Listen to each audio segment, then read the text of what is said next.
हाय, hello, नमस्कार. स्वागत आहे तुमचं माझ्या नवीन एका मिनी व्लॉगमध्ये. आज आपण मस्त चटपटीत अशी कोणत्याही चाटसोबत खाल्ली जाणारी खजुराची चटणी कशी बनवायची ते पाहतोय. तर एका वाटीच्या प्रमाणानुसार 1 वाटी भरून चिंच घेतली आहे.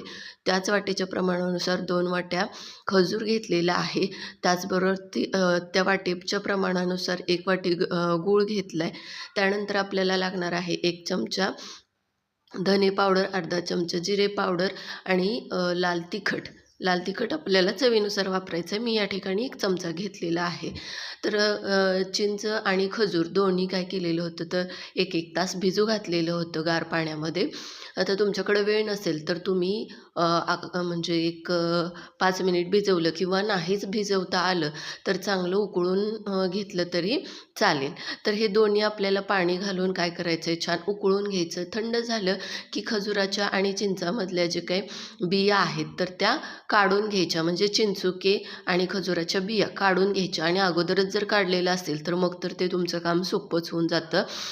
तर या पद्धतीनं सगळे बिया मी काढून घेते. चिंचेमधल्या चिंचुके पण काढून घेते आणि हे आपल्याला मिक्सरमधून फिरवून घ्यायचं आहे. म्हणजेच ह्याची एक आपल्याला बनवून घ्यायची आहे आणि पेस्ट बनवल्यानंतर ती आपल्याला आठवणीनं चाळून घ्यायची आहे, म्हणजे गाळून घ्यायची आहे. कारण चिंचेचे जे काही बारीक चिंचेमध्ये असणारे जे काही हे असतात, काड्या असतात, तर त्या किंवा खजुरामध्ये काय असेल तर ती घाण काय होते की वरच्यावरती राहते. ते काड्या वगैरे म्हणजे दाताखाली येत नाहीत. म्हणून काय करायचं आहे, तर ही पेस्ट गाळून घ्यायची या पद्धतीनं. बघा त्याची एक प्युरी मस्त बनवून तयार होते. तर या ठिकाणी हे सगळं मी पेस्ट आपली गाळून घेतलेली आहे, तुम्ही बघू शकताय.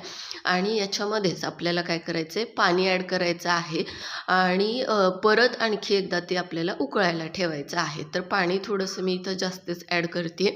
चटणी मला थोडीशी पातळ हवी. तुम्हाला जर भरपूर दिवस स्टोअर करून ठेवायची असेल तर थोडंसं पाणी वापरा, खूप जास्त पाणी वापरू नका. आता हे छान मिक्स करून घ्यायचं आणि परत काय करायचं आहे, ही चटणी उकळायला ठेवायची आहे. आता उकळायला ठेवल्यानंतर त्याच्यामध्ये आपल्याला काय करायचं आहे, आपला गूळ घालून घ्यायचा आहे. म्हणजे गूळ आपला छान चटणीमध्ये काय होतो, शिजतो आणि चटणीसुद्धा छान होते. आता इथं कंटाळा करायचा नाही. हे शिजवूनच घ्यायचं, कारण स्टोअर करून जरी शिल्लक राहिलं तर स्टोअर करून ठेवता येतं आणि ती चटणी छान टिकते सुद्धा. मस्त चटणीला आपल्या इथं उकळी आली. सगळे तिखट आणि जिरेपूड, धनेपूड मी घालून घेतलेली आहे आणि मस्त चटपटीत अशी ही चटणी बनवून रेडी झालेली असेल. तर नंतर भेटूयात